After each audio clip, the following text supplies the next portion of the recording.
The AFC East is at stake on Sunday. I'm going to tell you how the Bills can win and stay alive today on Locked On Bills.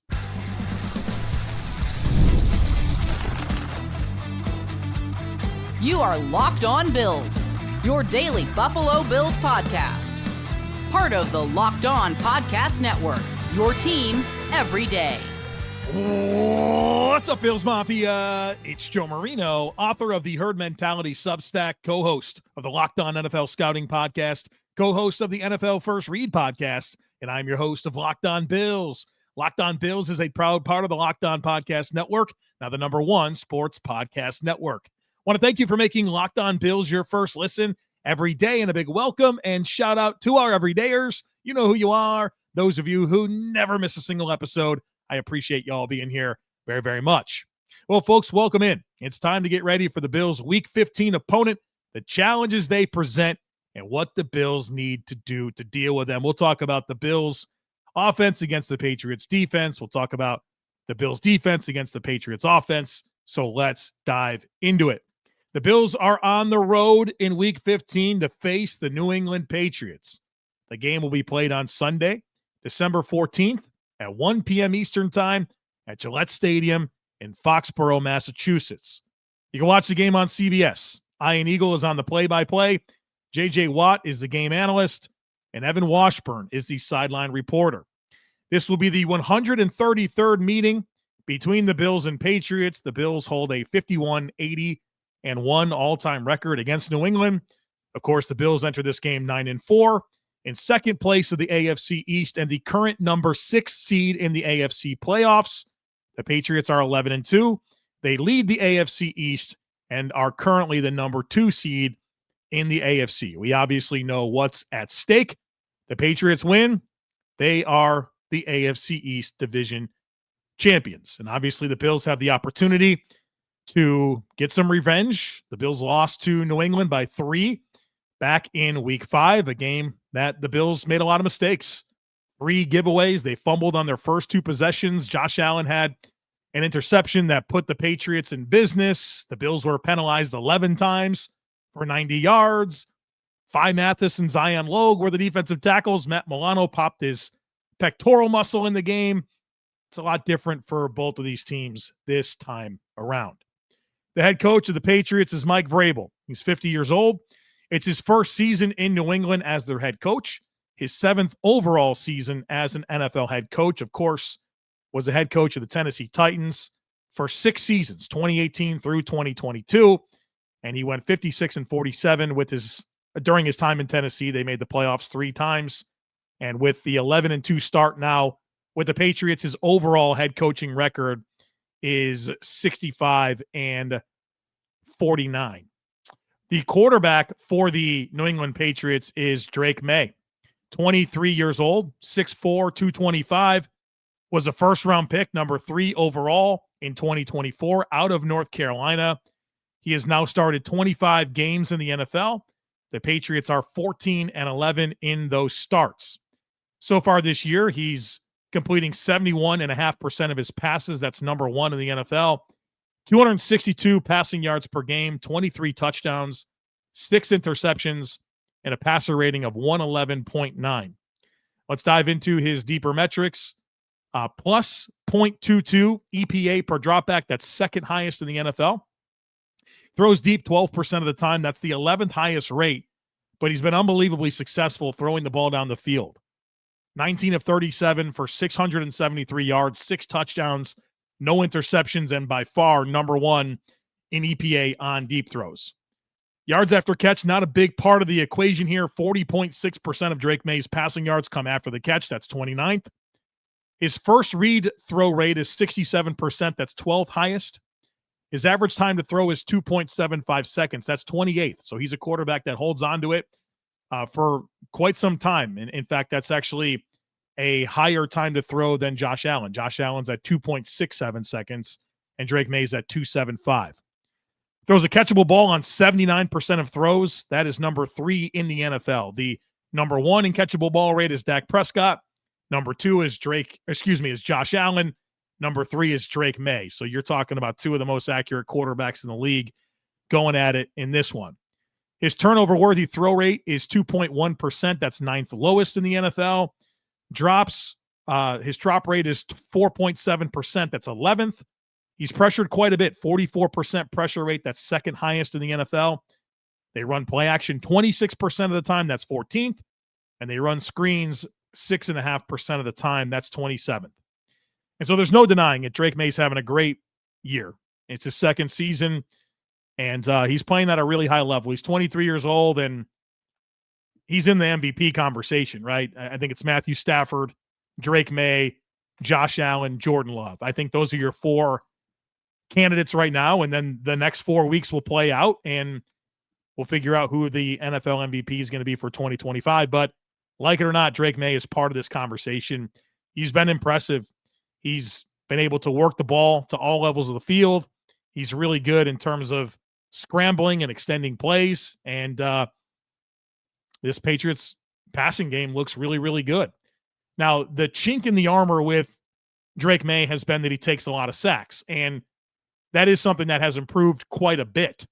If you go through the last 4 games, his sack rate is 4.1%. In the first 6, it was 10.4%. So this is something that has improved, and he's not necessarily in those spots quite as often where he's taking some sacks that are kind of his fault or bailing pockets that are clean. So that's improved quite a bit, and he's playing at a high level.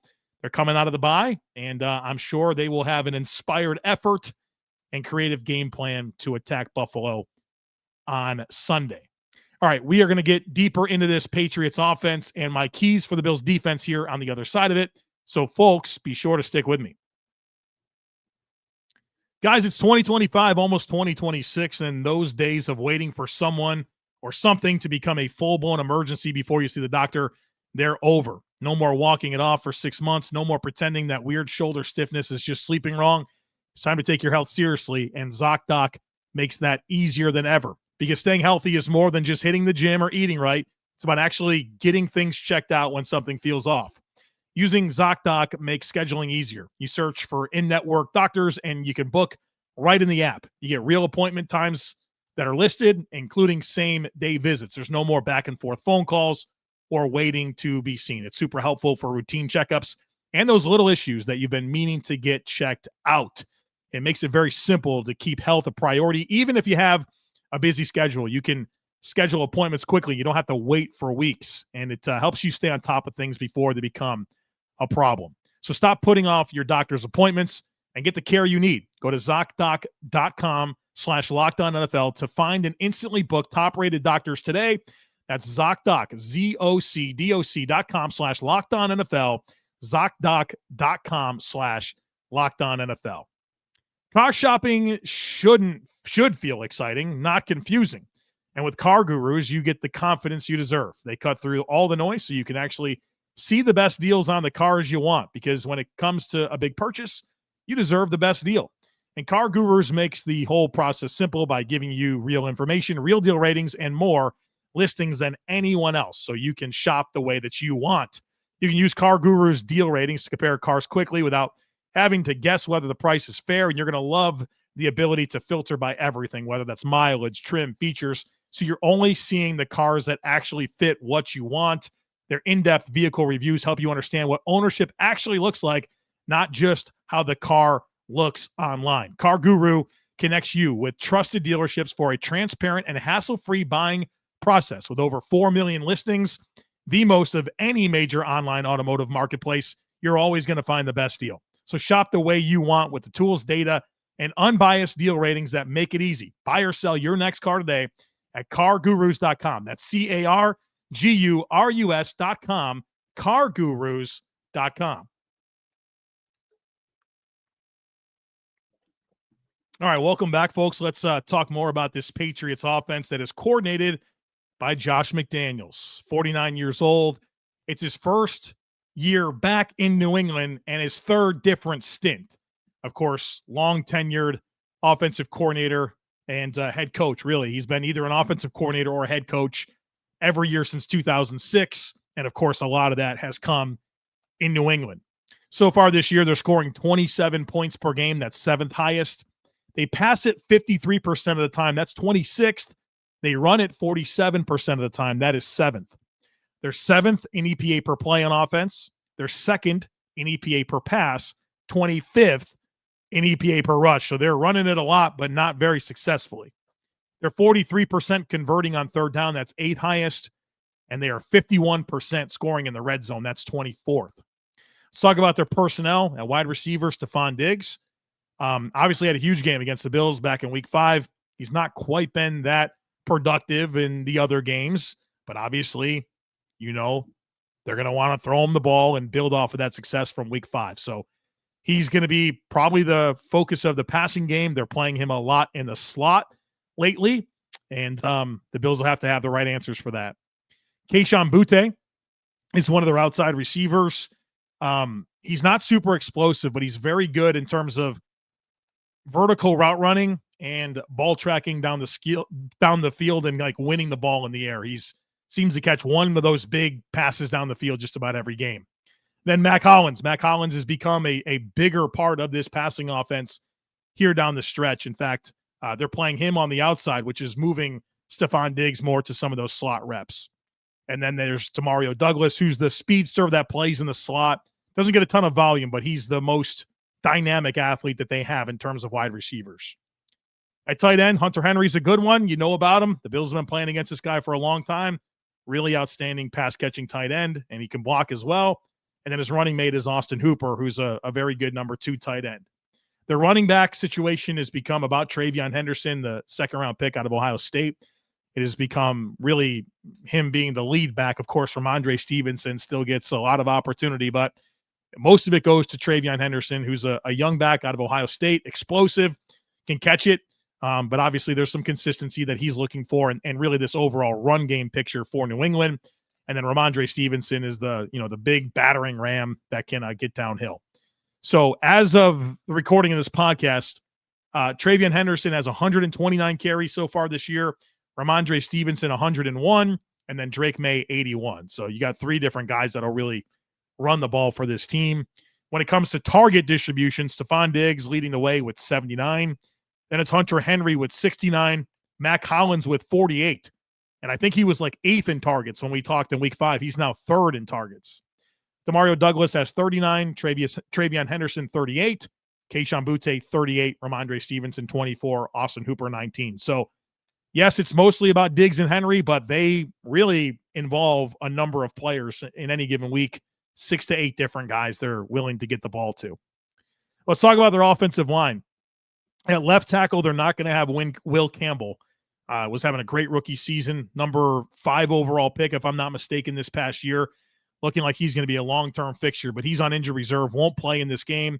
They'll have Vidarian Lowe in the lineup, a guy that played a good bit for New England last year. He's a somewhat experienced depth player, not a preferred starter, but also a guy that's not completely untested stepping in at left tackle. Their left guard, Jared Wilson, another rookie starter for them. He's likely back in the lineup. He missed the last game with injury. He's supposed to be back in the lineup for this one. Has had a pretty good year as a rookie that didn't play a ton in college at Georgia, but certainly physically gifted. He's settling in there at left guard. Their center is Garrett Bradbury, former first-round pick of the Vikings. Very athletic and rangy, good pass blocker, not a super physical run blocker, but has a lot of range. Their right guard is Mike Onwenu. I think it's their best offensive lineman. It's been their best offensive lineman, big, physical, powerful right guard. And then right tackle Morgan Moses. Feels like this guy's been starting in the league for a long time, and he just gets it done, right? He's a very, very solid, consistent veteran right tackle. So what are my keys for this Bills defense against this offense? Number one, you got to have the right plan for Stefon Diggs. And I know the Bills have done a very good job recently about going against the other team's top receiver, but the challenge here is that Diggs is going to play in the slot. Over the last 3 games, Stefon Diggs has played 70% or more of his snaps in the slot, which is a massive uptick from earlier in the year where some games he was, 20% from the slot. He's consistently playing in the slot, and the Bills don't play Christian Benford in the slot. They play him outside. And so are you just going to go one-on-one with Taron Johnson? That feels like a bad idea. Taron Johnson has not played well this year. And I don't really trust him to go up against Stefon Diggs and do a good enough job. So what's your plan? You going to leverage the safety over top? Are you going to play Christian Benford more inside? Are you going to situationally do it? You got to figure this out, because you can't go into this game with no real chance of taking away their best receiver. Number 2 is you got to win third downs on defense. I think Drake Maye is really good on third downs. Just watch him play. He figures it out, right? He makes it happen. And we saw that in the first matchup. And we've seen the Bills' third down defense struggle a lot. And I'm curious to see how they can get stops. One of the most interesting metrics that has come to light recently was courtesy of Kevin Masari. He said that the Bills have the best third down defense on the road and the worst at home. They're 26% on the road. They're 51% at home. I don't know what that is. Maybe they need that ability to communicate and talk to each other, and that makes them better. Maybe there's some opponent features there that matter. But that really good third down road defense needs to show up and get off the field, right? Because you got to get off the field. It's that simple. And Drake Maye's really good on third downs. So you got to win third downs on defense. If you can hold them around 40% or lower, I think that's going to be good. And then lastly, it's red zone. The Patriots' red zone offense has struggled this year. They're 24th in red zone offense. And the Bills' red zone defense has been okay. It's 20th, but it's not great, right? Talking about 2 below average things here. And really, for both sides of the ball for New England, their red zone play has not been very good. They're dead last in red zone defense. And with them coming out of the bye, certainly they've been working on this, and there should be some new wrinkles. And it's a lot to think about if you're the Bills in terms of how you're going to win defensively in the red zone when maybe there's some unscouted things that are coming. You also look at this Patriots offense, and they're pretty good at generating explosive touchdowns. I think they're like 6th in the league in touchdowns offensively that are 20 yards or more. Number 1's the Bills, by the way. They've got 15 of those, the most of any team in the league. So the Patriots have been very good at getting explosive touchdowns. They've been poor in terms of finishing drives in the red zone. And so I think the Bills are pretty decent at limiting explosive touchdowns, but can they tighten up in the red zone and make sure that this isn't something that's going to wake up for New England? So you got to win on the red zone. If you can hold them to 50% or lower in the red zone, I think that would be outstanding. I mean, that's about where they are this year, is right at 51%. So don't be worse than that. Be that or better. All right, we got to talk about the Bills' offense against this Patriots defense. I have some ideas there that I'll share next. Folks, be sure to stick with me. This episode is brought to you by Prize Picks. The holiday season is one of the best time for sports. You got bowl games, big basketball matchups, playoff pushes. It's all happening at once. And while we're all making choices every day, one of the most fun places to make the right call is Prize Picks. Prize Picks is the easiest way to get in on daily fantasy. You just pick more or less than at least 2 player projections. You lock in your lineup and you're in the game. It's fast, it's simple, and it's available in 45 states, including California, Texas, Florida, and Georgia. Prize Picks has added an extra layer of excitement to the holiday sports schedule. You can create a lineup in less than a minute, and the app makes the entire process smooth and intuitive. And I love that you can choose from a huge range of unique stats like fantasy score, field goals attempted, free throws made, turnouts, whatever fits your strategy. And I love that the deposits, withdrawals are quick and easy. It keeps everything flowing. So check it out and download the Prize Picks app today. Use code LOCKEDONNFL to get $50 in lineups after you play your first $5 lineup. That's code LOCKEDONNFL to get $50 in lineups after you play your first $5 lineup. Prize Picks, it's good to be right. Welcome back, folks. Would like to remind you about thejoemarino.com. I've got a lot going on. Other podcasts. I have other content that you can enjoy, whether that's written content, film content. I have a Discord channel. We have a text club. We have all kinds of stuff going on. So if you want to be part of the community, you want to get some additional content from me, go to thejoemarino.com and check out what we have. All right, the defensive coordinator for the New England Patriots it's technically Terrell Williams. Of course, he's stepped away from the team as he works through prostate cancer. And Zach Kerr has become their defensive play caller. And, of course, Mike Vrabel defensive-minded. He has his fingerprints on this defense as well. Metrically, they're allowing 18.5 points per game. That's 5th best in the league. They're 9th in EPA per play on defense, 11th in EPA per pass, 9th in EPA per rush. They're 36% on third down. That's 7th best. 73% in the red zone. That's 32nd. They blitz 24% of the time. That's 22nd. Kind of looking at their coverage shells the last few weeks. They've been playing a lot of cover 2 and a lot of cover 1. Top 5 in the league in both, which is interesting because they didn't play much cover 2 in week 5 at all. And so do they show that this week? Obviously, I think in week 1, maybe not as concerned with the Bills receivers. Maybe there's something about them this time around that changes that. So I'm really curious to see what type of coverage shells they present in this game. Their pass rush has kind of been cold lately, not nearly as cold as the Bills, but pretty cold. They're 24th in pressure rate over the last 4 games, 25th in time to pressure.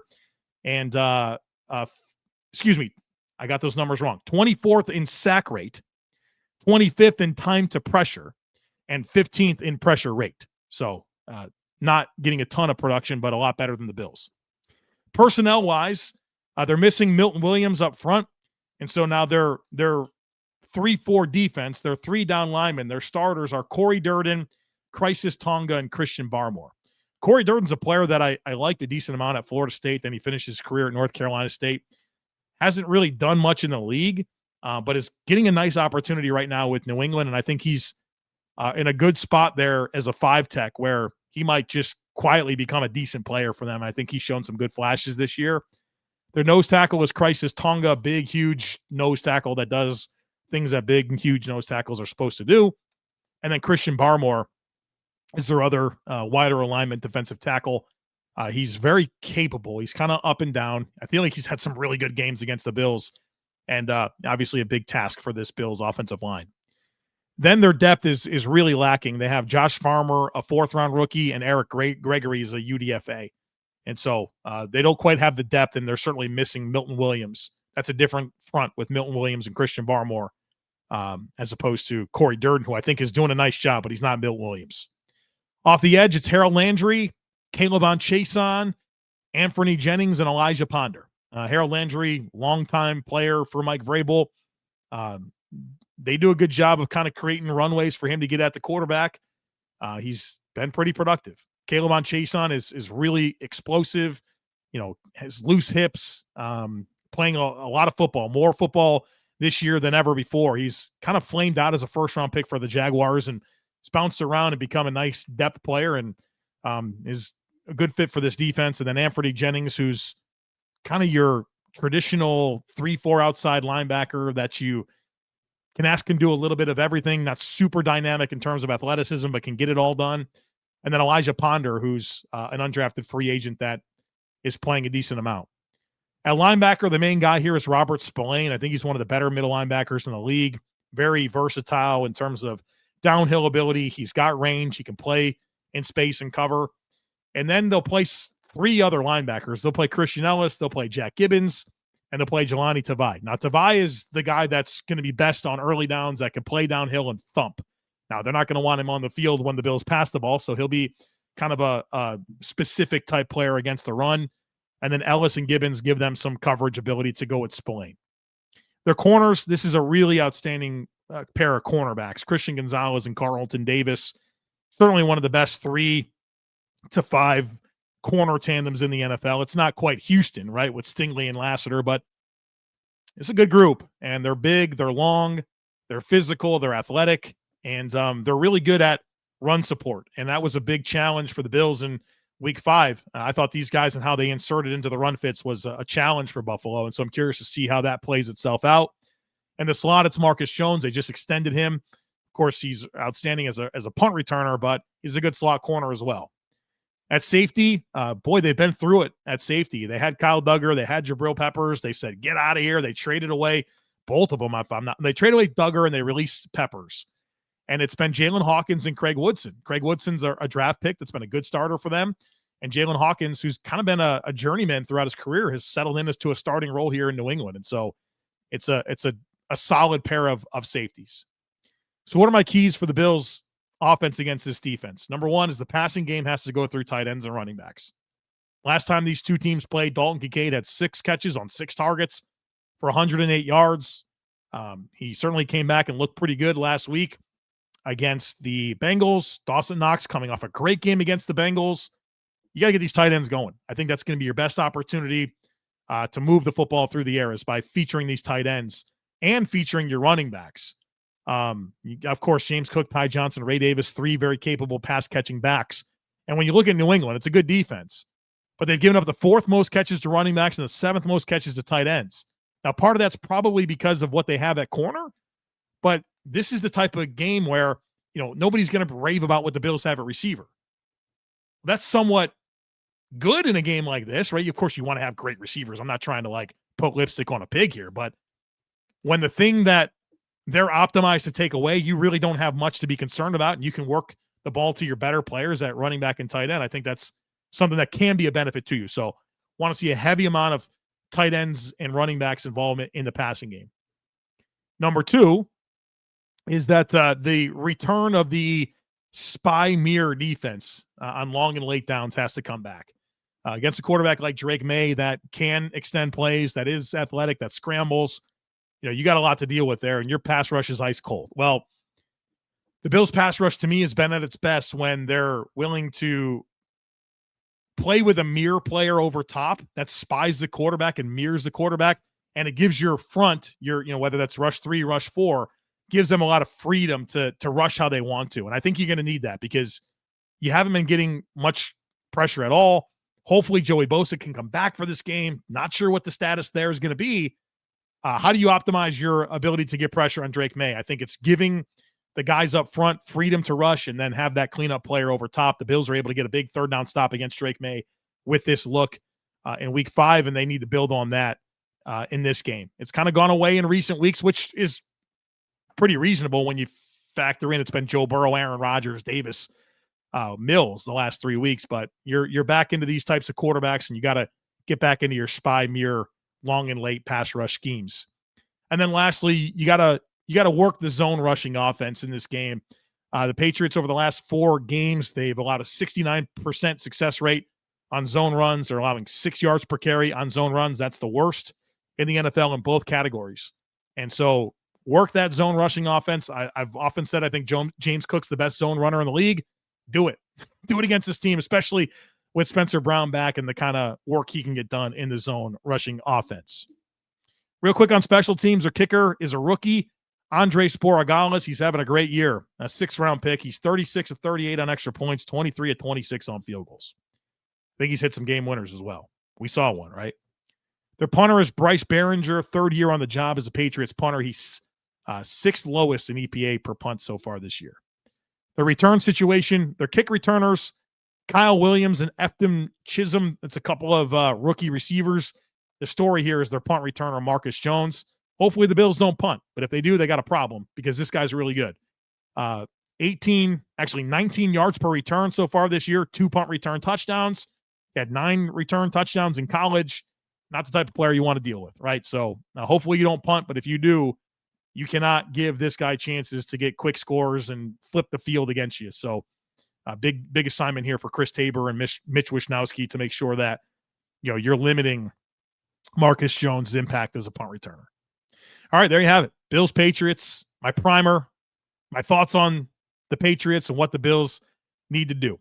Got another conversation coming for you here to close out the week. We'll get you my final thoughts. We'll talk to Dr. Kyle Trimble of Banged Up Bills about injuries, and of course, we will give you my 5 predictions. So that is going to come your way probably later in the day on Friday, maybe Saturday morning, somewhere in there. So don't miss it. Make sure that you're subscribed. Would love it if you took a second to rate, review, and share the podcast. Have a great rest of your day. Go Bills, and I look forward to catching up with you again real soon.